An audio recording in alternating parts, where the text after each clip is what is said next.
क्या एक अकेला आतंकी हमला पूरे के पूरे क्षेत्र को युद्ध की आग में धकेल सकता है? आज हम इस्लामाबाद में बढ़ते इसी तनाव को समझने की कोशिश कर रहे हैं। एक ऐसी सिचुएशन जो भारत, पाकिस्तान और अफगानिस्तान के बीच के नाजुक संतुलन को बिगाड़ने का दम रखती है। तो चलिए सीधे मुद्दे पर आते हैं। पाकिस्तान के रक्षा मंत्री ख्वाजा मोहम्मद आसिफ का ये बयान देखिए। एक युद्ध की स्थिति में ये कोई हल्के में लेने वाले शब्द नहीं है। जब किसी देश का रक्षा मंत्री ऐसे शब्दों का इस्तेमाल करता है ना, तो पूरी दुनिया का ध्यान उस तरफ खिंच जाता है। सवाल यह है कि आखिर उन्होंने ऐसा कहा क्यों? तो सवाल उठता है कि एक रक्षा मंत्री को इतने कड़े शब्दों का इस्तेमाल क्यों करना पड़ा? आखिर हुआ क्या था? इसका जवाब एक ऐसी जानलेवा घटना में छिपा है जिसने पूरे इलाके को हिलाकर रख दिया है। देखिए, जब कोई स्टेट ऑफ वॉर या युद्ध की स्थिति की बात करता है तो इसका मतलब सिर्फ बयानबाजी नहीं होता। ये एक तरह से एक नेशनल सिक्योरिटी लेवल का अलर्ट है। पाकिस्तान इसके जरिए ये संकेत दे रहा है कि वो इस हमले को कोई अकेली घटना नहीं मान रहा, बल्कि एक बड़े टकराव की तरह देख रहा है, जिसके लिए पूरे देश को तैयार रहना होगा। तो वो कौन सी चिंगारी थी जिसने इस पूरी आग को हवा दी? चलिए अब बात करते हैं इस्लामाबाद हमले की, जो इस पूरे संकट के दिल में है। तो बात है 11 नवंबर 2025 की। इस्लामाबाद का G11 सेक्टर, एक काफी व्यस्त इलाका। वहां की जिला अदालतों के बाहर रोज की तरह ही चहल पहल थी। और फिर अचानक एक पल में एक सुसाइड बॉम्बर ने सब कुछ तबाह कर दिया। और इसका नतीजा बेहद भयानक था। कम से कम 12 लोगों की जान चली गई और न जाने कितने ही घायल हुए। लेकिन ये सिर्फ आंकड़े नहीं हैं, है ना? ये वो परिवार हैं जो उजड़ गए, वो जिंदगियां हैं जो हमेशा के लिए बदल गईं।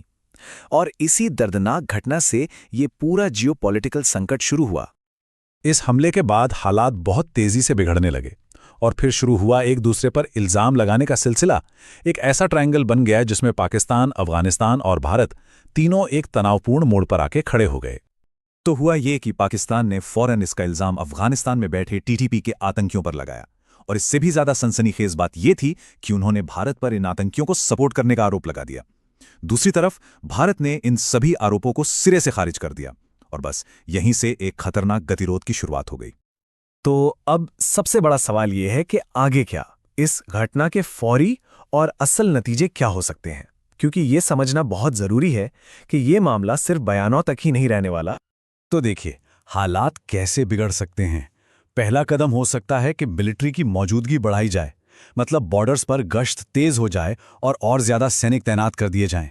दूसरा, डिप्लोमैटिक प्रेशर, यानी पाकिस्तान इस मुद्दे को इंटरनेशनल लेवल पर उठाए।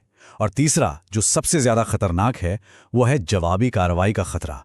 मतलब जरा सी भी चूक हुई तो क्रॉस बॉर्डर हमले हो सकते हैं या फिर कोई लिमिटेड मिलिट्री ऑपरेशन भी जो हालात को काबू से बाहर कर सकता है।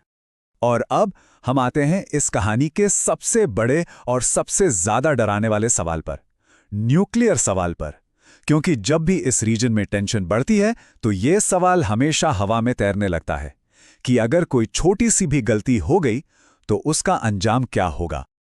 बस एक पल के लिए सोचिए कि अगर इन देशों के बीच कोई मिसकैलकुलेशन हो जाए तो क्या होगा। जब दांव पर इतना कुछ लगा हो तो एक छोटी सी भूल भी कितनी बड़ी तबाही ला सकती है। और यही इस पूरी सिचुएशन की सबसे कड़वी सच्चाई है। पूरे क्षेत्र की स्थिरता दांव पर लगी हुई है। हमें यह कभी नहीं भूलना चाहिए कि पाकिस्तान और भारत दोनों ही न्यूक्लियर पावर वाले देश हैं।